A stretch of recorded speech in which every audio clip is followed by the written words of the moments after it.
Saudações, galera. Tranquilidade? Galera, hoje eu vou trazer para vocês um exemplo de aplicação do princípio dos trabalhos virtuais para calcular o deslocamento em uma treliça isostática. O exemplo é o seguinte: considerando a treliça abaixo, calcule o deslocamento no nó E para todas as barras. O produto entre o módulo de elasticidade e a área da seção transversal vale 8 vezes 10 à oitava newtons. Então a gente tem aí a treliça desenhada com todos os dados que a gente vai precisar. E como que a gente vai fazer para calcular o deslocamento no ponto E? A gente vai aplicar um carregamento virtual na direção do deslocamento de valor unitário. Surgiu a pergunta, né? Como a gente vai saber a direção do deslocamento ali do nó E?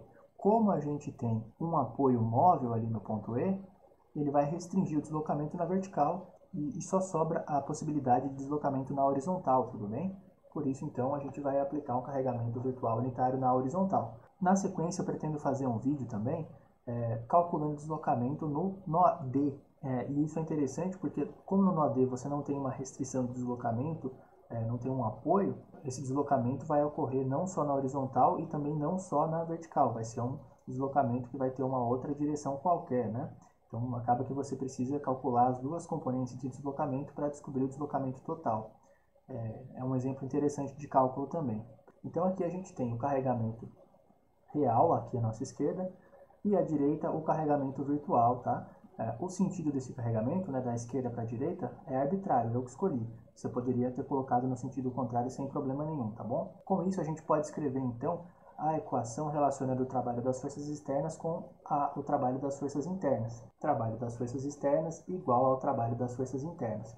O trabalho das forças externas pode ser escrito como o produto entre a força virtual pelo respectivo deslocamento real. Então, aqui no nosso caso, 1 multiplicado pelo deslocamento real no ponto E, chamando aqui de ΔRE. O trabalho das forças internas pode ser escrito como a somatória dos produtos entre as normais por conta do carregamento virtual pelas variações de comprimento por conta dos carregamentos reais em todas as barras. Aqui eu estou chamando as normais por conta do carregamento virtual de N1 e as variações de comprimento por conta do carregamento real de ΔLR. A expressão para a gente calcular o ΔLR é a seguinte: normal por conta do carregamento real, que eu estou chamando de N0, dividido pela área da seção transversal, dividido pelo módulo de elasticidade do material e multiplicado pelo comprimento da barra. Substituindo então essa expressão para a variação de comprimento por conta do carregamento real nessa expressão aqui da segunda linha, né, nessa equação, a gente tem o seguinte: que o deslocamento real no nó E vai ser igual à somatória dos produtos entre a normal por conta do carregamento virtual, a normal por conta do carregamento real, o comprimento da barra dividido pela área da seção transversal e pelo módulo de elasticidade do material. Então, se a gente reparar aqui nessa expressão, para a gente poder calcular esse deslocamento, a gente já tem os valores de L, de A e de E. Falta só a gente calcular as normais por conta do carregamento virtual e as normais por conta do carregamento real. Tudo bem. A normal por conta do carregamento real, eu já tenho aqui no vídeo o cálculo de todos os esforços normais nessa treliça aqui. Então eu vou deixar aí para vocês, vai aparecer na tela, só você clicar se quiser ver o vídeo calculando os esforços normais aqui em cada uma das barras. Para quem já está mais afiado com isso, não tem a necessidade de ver. Vou aproveitar também para pedir, para quem gostar do vídeo, né, se inscrever aí no canal, que me ajuda bastante, tá bom? E se puder deixar o like também ajuda demais. Os esforços normais por conta do carregamento virtual, galera, são bem tranquilos de obter, né? Se a gente olhar aqui, né, fosse fazer o cálculo das reações de apoio, né, poderia fazer somatória de momentos aqui em torno do ponto C. A única força que iria gerar momento seria a reação vertical aqui, então ela teria que ser igual a zero, né? Porque senão não teria nenhuma outra força para equilibrar o momento. Aí, sabendo que essa força vertical é igual a zero, essa também tem que ser igual a zero. Você poderia fazer a somatória de forças na horizontal e você teria a reação horizontal aqui em C é 1 para a esquerda. Aí você iria fazer aqui, usando o método dos nós, por exemplo, né, fazer o diagrama de corpo livre aqui do nó C e iria perceber que a hora que você fizesse somatória de forças na vertical aqui para o ponto C, como você não tem reação vertical aqui, só iria ter a componente vertical da barra AC. Para que essa componente seja zero, o esforço na barra C tem que ser zero. Pois bem, se o esforço aqui na barra C é zero, a somatória de forças na horizontal aqui para o nó C iria dizer para você que aqui a tração na barra CD seria igual a 1, né, que é a reação de apoio aqui em C.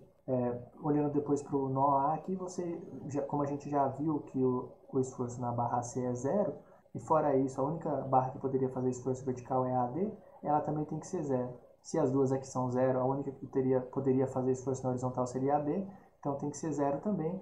E você vai fazendo essa brincadeira para toda a treliça, você ia ver que todas essas barras aqui valem 0, e só essas de baixo aqui que tem um esforço unitário, tá bom? Mas daí quem tiver com dúvida, né, dá uma olhada no vídeo que eu mencionei aí, que tem o cálculo para o carregamento real, que é o mesmo procedimento, só que o carregamento real é um pouquinho mais complicado porque tem mais cálculos para fazer, né? Aqui a maioria das barras acaba ficando com esforço nulo. Aqui eu já trouxe direto para a gente uma tabela, né, com os valores que a gente precisa. Olha só, aqui eu coloquei a identificação das barras, né? Se você reparar, eu coloquei aqui numa certa ordem, né? Primeiro eu coloquei as barras horizontais, né, o banzo superior, que são a barra horizontal na parte superior, o banzo inferior, né, que são as barras horizontais da parte inferior, depois as diagonais, tudo bem? Daí eu tenho aqui na segunda coluna os comprimentos, na terceira coluna, né, que é igual para todas as barras, o valor do produto entre o modo de elasticidade e a área da seção transversal. Na terceira coluna aqui, o valor do esforço normal por conta do carregamento real, já em newtons, tá bom? Na próxima coluna, né, eu tenho o valor do esforço normal por conta do carregamento virtual. E na última coluna aqui, eu coloquei já o que a gente queria calcular, né, que, lembrando aqui a expressão, né, é o produto entre a normal por conta do carregamento virtual, a normal por conta do carregamento real, o comprimento dividido pelo módulo de elasticidade e pela área da seção transversal. Depois a gente quer a somatória disso tudo, né, tá aqui na última linha da coluna. Então, com isso, a gente já sabe o valor do deslocamento real. Bem simples, né, galera? Deu 4,5 vezes 10 a menos 4, tá? Aí, se você quiser reparar nas unidades, né, isso aqui seria newton vezes metro, né? Só que se a gente lembrar, aqui a gente tinha a força real, né, a força virtual multiplicado pelo deslocamento, né? A força virtual estava em newton, quando você passa para o outro lado dividindo, você tinha newton vezes metro dividido por newton, fica só metro, né? Então aqui essa unidade aqui é metro. Se quiser passar para milímetro, né, basta multiplicar isso aqui por 1000, né, que é 10 a terceira. Isso aqui então na verdade é 4,5 vezes 10 a menos 1 milímetros. Como o valor foi positivo que a gente obteve aqui, isso significa que o deslocamento ocorre para o lado que a gente aplicou a força. Então a gente aplicou a força virtual aqui para a direita, então esse deslocamento está para a direita, tudo bem? Espero que tenha servido de alguma ajuda para vocês, galera, mas espero que vocês tenham achado aí que é bem simples aplicar o princípio dos trabalhos virtuais para calcular deslocamento aí em treliças isostáticas, tá bom? Um abraço, galera, bons estudos, e se possível aí se inscrevam no canal e dê um like aí, tá legal, galera? Obrigado!